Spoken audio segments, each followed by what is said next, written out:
In today's video, I'm going to teach you how to add an image to your email signature in Outlook web app. If you want your emails to look polished and on-brand, adding a logo or headshot to your signature is a quick win. Before we begin, have your image file ready on your computer. A PNG or JPEG works well, and keeping the file size modest helps your messages load quickly for recipients. Start by opening Outlook on the web. Look to the top right corner and click the Settings gear icon. A side panel will appear. Scroll to the bottom of that panel and select View All Outlook Settings. This opens the full settings window. In the left column, choose Mail, then select Compose and Reply. This is where you control your email signature.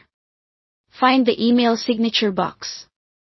If you already have a text signature, place your cursor exactly where you want the image to appear above or below your contact details, for example. Then click the image icon in the toolbar. It looks like a small picture. A file picker will open. Browse your computer, select the image you want to use, and click Insert. Outlook will place the image directly into the signature box at your cursor position. If the image appears too large or too small, you can resize it right here. Click the image, then drag the white corner handles to adjust the size while keeping the proportions consistent.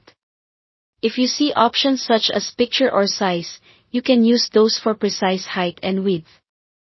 Keep lock aspect ratio enabled so your logo doesn't stretch or look distorted.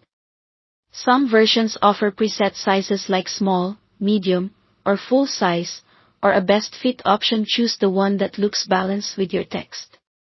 A common guideline is to keep a logo's height around the same size as 2 or 3 lines of text for a tidy layout. When the image looks right, scroll to the bottom and click the blue Save button. Saving applies your changes across your Outlook on the web account. Remember, this won't change emails you've already sent, it only affects new messages. Now it's time to verify. Compose a new email and check the message body. You should see your signature with the image exactly as you formatted it. If needed, you can return to the signature settings to make fine-tune adjustments and save again. That's it, your professional image signature is set up and ready to go. Thanks for watching.